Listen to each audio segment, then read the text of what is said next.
So, let's talk about your face and your fingerprint, even the sound of your voice. All of these things are becoming the new keys to our digital lives.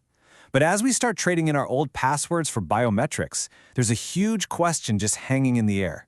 Is all this convenience coming at a cost? And should you be worried? That's what we're going to find out. You know, this quote from a Reddit user really just hits home. They were trying to open a new bank account, and the system asked them to move their head left and right for the camera. And they said it just felt wrong, like they were being treated as a criminal. And that uneasy feeling, that's kind of the heart of the issue, right? It feels less like a quick security check and way more like a digital police lineup. So yeah, why is this becoming the new normal? Why are all these services suddenly asking for these digital selfies? To really get it, we've got to go back and look at the problem this whole thing was supposed to solve in the first place. All right, so let's get into it, the password problem. Look, the only reason we're even having this conversation is because the old way of doing things was just, well, it was fundamentally broken. For decades, we've all been using passwords, and let's be honest, they are a terrible system. I mean, think about it, right? You're supposed to have a super complex, totally unique password for every single website. Who can remember that? Nobody. So what do? We reuse them, we write them down, or we just make them way too simple. And that, right there, makes them the absolute #1 target for hackers. Seriously, a huge chunk of all data breaches every year, it all boils down to stolen passwords. And then biometrics came along, promising this amazing revolution. The idea was actually pretty brilliant. Instead of using something you know, you use something you are. Your face, your fingerprint, that's uniquely you. It was sold as security that's super convenient, totally seamless, and it's always with you. No more forgetting your password, right? Or so we thought. Which brings us to our next section, hacking your identity. Because what happens when the very thing that makes biometrics so great, the fact that they're unique to you forever, also becomes their biggest weakness? What happens when the solution to the old problem creates a brand new and honestly, a much more personal one? Okay, this is the absolute key. You can't just skip past this point. If a hacker steals your password, it sucks, but you can change it. You reset it, you move on. But what if they steal your face, your fingerprint? You can't just get a new face. A biometric breach is permanent. And that, my friends, changes the entire game. And don't think for a second that hackers aren't on top of this. Oh, they are. They are finding some incredibly clever ways to steal your biometrics. We're talking about spoofing attacks, where they use high-res photos or even 3D printed masks to fool scanners. They steal massive amounts of biometric data from company databases that aren't properly secured. And now, oh boy, with AI, they can create scarily realistic deepfakes of your face or your voice to get past security. It's wild. But, you know, for a long time, the biggest vulnerability wasn't even the tech itself. It was how the data was stored. Most companies just kept it all in one big centralized database. And for a hacker, that's what you call a honeypot. It's like a single giant treasure chest. If they can crack that one vault, bam, they get the keys to the kingdom, the biometric data for thousands, maybe millions of people. And the stakes here are just massive. We're not talking small change. In 2023, the average cost of a single data breach was almost $4.5 million. Now just think about that. Imagine that breach isn't just about passwords you can change, but permanent, unchangeable biometric data. The damage becomes, well, it's almost impossible to calculate. Okay, so with that much on the line, the good guys, the security experts, knew they had to step up their game. It wasn't enough to build a better lock anymore. They had to build a much, much smarter one. And that's where this next generation of defensive tech comes in. So, the first line of defense we're going to talk about is something called Presentation Attack Detection, or PAD for short. And its whole job, its one and only purpose, is to figure out a really simple question.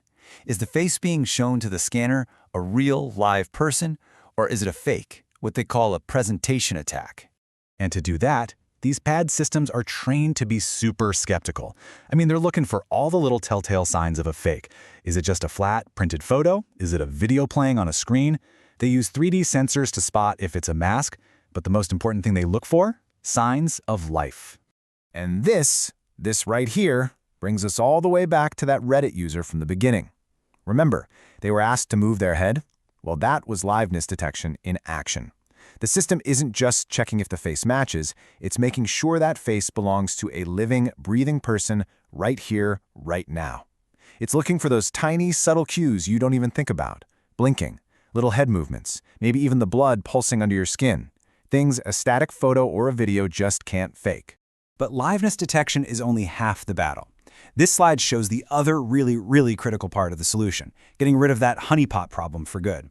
We're talking about a huge shift from centralized to decentralized storage. I mean, just look at the difference here. Centralized, it's all in one place, a single point of failure that the company controls. Decentralized, the data is broken up, there's no single point of failure, and you, the user, are actually in control. And how this works is it's genius, really. So your face gets scanned, but instead of saving that whole image, the system converts it into data, breaks it into tiny, encrypted, anonymous little pieces, and then just scatters them all across a secure network. Think of it like shredding a photo and giving one piece to 100 different friends. No single piece is useful on its own, and the full picture is never put back together in one place. So there is, literally, nothing for a hacker to steal. The benefits of doing it this way are enormous. First off, it completely gets rid of that honeypot we talked about. A massive data breach becomes pretty much impossible. It also gives us, the actual users, real control over our most personal data. And it makes it way easier for companies to follow all those strict privacy laws, which hopefully helps build some of that trust back into the whole system. So, okay, the technology is definitely getting smarter, it's getting safer. But that brings us to the big picture dilemma, the part that can't just be solved with a cool new algorithm. This is about the tension between convenience, our control, and a company's responsibility. And this quote really sets the stage. It's from a class action lawsuit against the fintech company Revolut. And it's not just about how they collect the data, but what they do with it afterwards. For how long do they keep it? What are the rules for destroying it? These are the questions at the heart of the problem now.